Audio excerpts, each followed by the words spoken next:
రఘుపతిరావు గారి తండ్రి గారైన రఘుపతిరావు గారి పేరు మీద ట్రస్ట్ ఏర్పాటు చేసి మనం మంచిర్యాల నియోజకవర్గంలోని ఆడబిడ్డలందరికీ కూడా పొట్టు పెట్టి ఒక చీర కానుకగా బతుకమ్మ పండుగ సందర్భంగా ఇస్తున్నాం. అయితే ఇప్పటికీ ఈ చీరలు ఇవ్వబట్టి 7 ఏళ్ళు జరిగింది. మొదలు 2 ఏళ్ళు పెద్ద కార్డుల మీద ఇచ్చినాం, తర్వాత ఈ కార్డు మీద 5 ఏళ్ళ నుండి ఇస్తున్నాం. కరోనా ఒక్కసారి మనం 1 సంవత్సరం ఇవ్వలేదు. ఈసారి కూడా ప్రేమసాగరరావు గారికి ఆరోగ్యం బాగాలేదు, హాస్పిటల్ ఉన్నారు కాబట్టి మనం దసరా పండుగ బతుకమ్మ పండుగ ఇవ్వలేకపోయినా సంక్రాంతి వరకు ఇద్దామని చెప్పేసి ఇప్పుడు మనం చీరలు ఇస్తున్నాం. ఈ రోజుతోనే మంచిర్యాల పట్టణంలో ఇవ్వడం అయిపోతుంది. 92,000 మందికి ఇప్పటికీ మనం చీరలు ఇస్తున్నాం ట్రస్ట్ సభ్యత్వ కార్డు ఇచ్చి.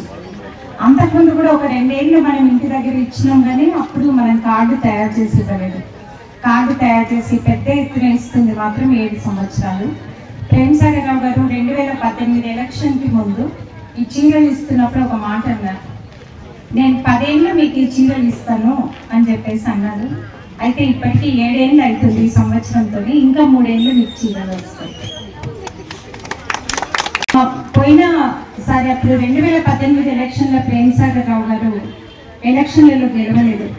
అయినా కూడా ఆయన నేను ఈ నియోజకవర్గానికి ఈ ప్రాంతానికి సేవ చేస్తాను అని చెప్పేసి ఇక్కడికి వచ్చిండ్రు. ఆ మాట ప్రకారమే మనం అధికారంలో లేకపోయినా కూడా ఎక్కడ ప్రజా సమస్యలు ఉన్నా కూడా అక్కడ పోయి మనం పోరాటాలు చేసే వాటికి పోరాటాలు చేసినాం. మనతోనే అయ్యేది మనం సేవ ద్వారా ప్రజలకు అందించడానికి ప్రయత్నించినాం. ముఖ్యంగా ఎండాకాలంలో మనం ట్యాంకర్ల ద్వారా ఆ రోజు నీళ్లు సప్లై చేసేవాళ్ళం. చల్లటి మినరల్ వాటర్తో చలివేంద్రాలు పెట్టినాం.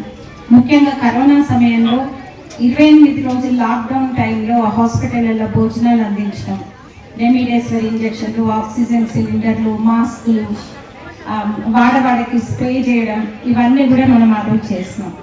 ఆ తర్వాత కూడా మీరు మొన్నటి ఎలక్షన్లలో కొన్ని పార్టీలు 1000 రూపాయలు పంచినా కూడా వాళ్ళ కోటేయకుండా ప్రేమసాగరరావు గారు పనిచేస్తారు అన్న నమ్మకంతోనే 66,000 పైన మెజార్టీ ఇచ్చి అసెంబ్లీకి పంపించింది.